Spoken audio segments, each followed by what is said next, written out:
Okay, so I tend to do this video when I can. This is so sad.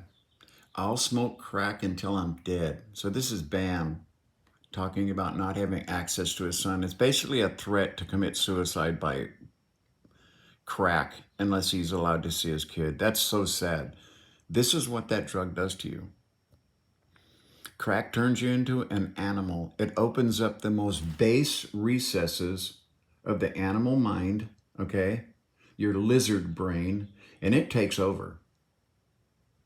And you are literally an animal with animal urges, animal instincts, animal thoughts. That's what cocaine does to you. Snorting the shit is just as bad. It just takes longer to ruin your life. Crack's much more efficient.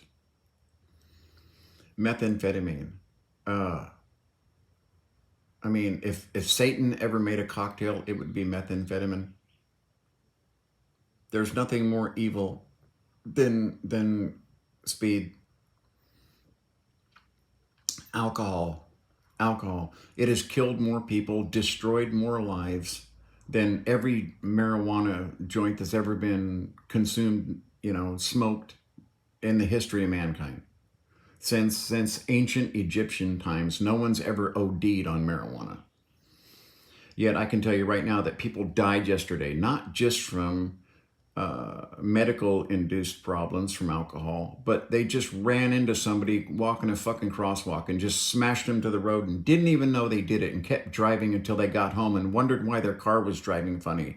Oh, because a little old lady stuck underneath of it, that's why. Okay, there are ways of escaping reality that are safe. Stay home, smoke a joint, that's cool, okay? You want to have a martini at home, that's cool. But when you go out to a bar, you drink yourself fucking stupid and then drive home hoping you don't get caught, okay? That is something that is set up in every city. I can tell you, I know bar owners. I've known bar owners in the Bay Area and up in this area. And I can tell you, they have a fucking deal with the police department. Every single night, okay? I knew a bar owner who got into, let's say, bad graces with the city he was in.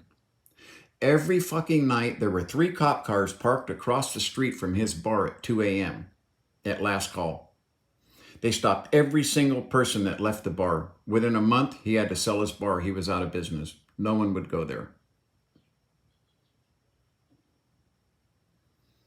Alcohol is a disgustingly crooked fucking business. If you want to know who's producing the majority of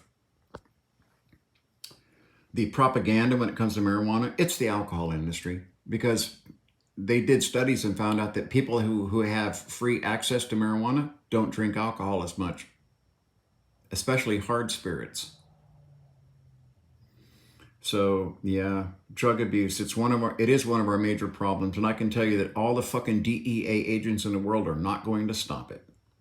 We spent $1.7 trillion to increase drug supplies by 70%. What an effective system. And the government still won't fucking admit that they're wrong. Marijuana is still a Schedule 1 drug, okay? I mean, this goes to tell you, this shows you very clearly that the government thinks you're fucking stupid and that they will do whatever they want regardless of the will of the people. When I talk about 2 systems of justice, why do you think marijuana is a Schedule 1 drug? Why?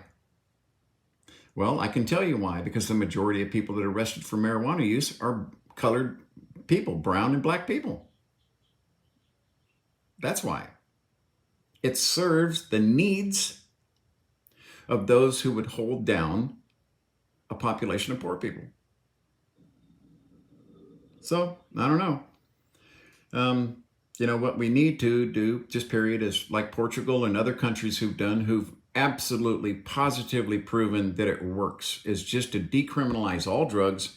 And instead of spending billions upon billions upon billions of dollars to increase the fucking drug supply, okay, we get people into treatment.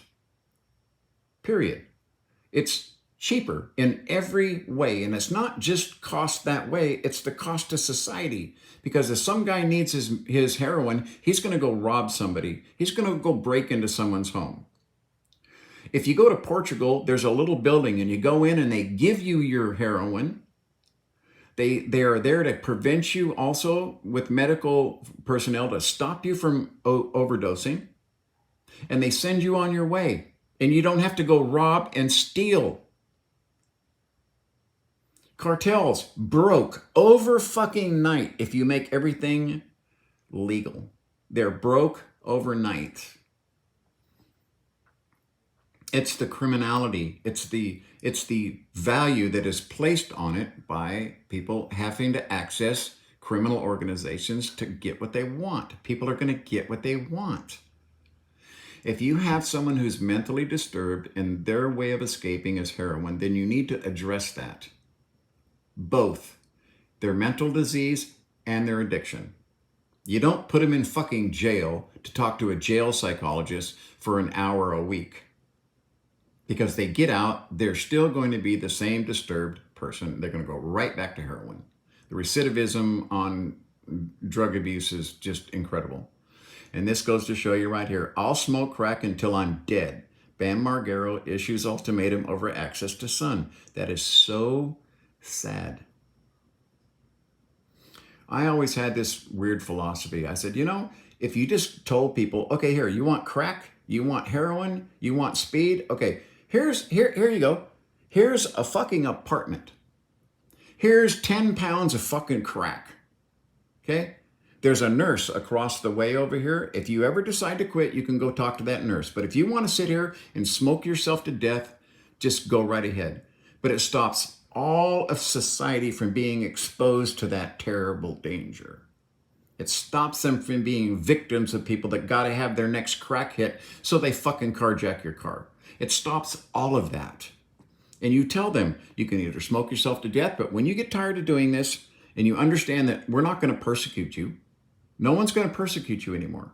You can sit here and smoke yourself to fucking death. You can snort as much whatever you want. You can shoot as much heroin as you want, but we're not responsible for your choices any longer. We're going to allow you to actually have your choice. But if you wish to stop, if you want medical care, it's right here and it is available to you 24 hours a day. That is cheaper than what we have to do now with the criminal justice system. $1.7 billion to increase drug supply by 70%. And it was started by a vindictive fucking man, Tricky Dicky Nixon, who told Haldeman, I want you to sock those guys in the puss. I want you to sock them hard. He was talking about psychologists using marijuana in New York, and they were Jewish psychologists, and he hated Jews. He was an anti-Semite to the fucking limit. And then, as soon as he found that out, right, here we go. The next day, he starts the DEA. One of the worst ideas in the history of this fucking country. $1.7 trillion, okay, to increase drug supply by 70%. It's not working. You know what the definition of insanity is, right? Well, the United States government follows that. And as long as marijuana is a Schedule I drug, and the people that want it to remain a Schedule I drug are successful, okay, we'll still have a fucked up drug policy 50 years from now.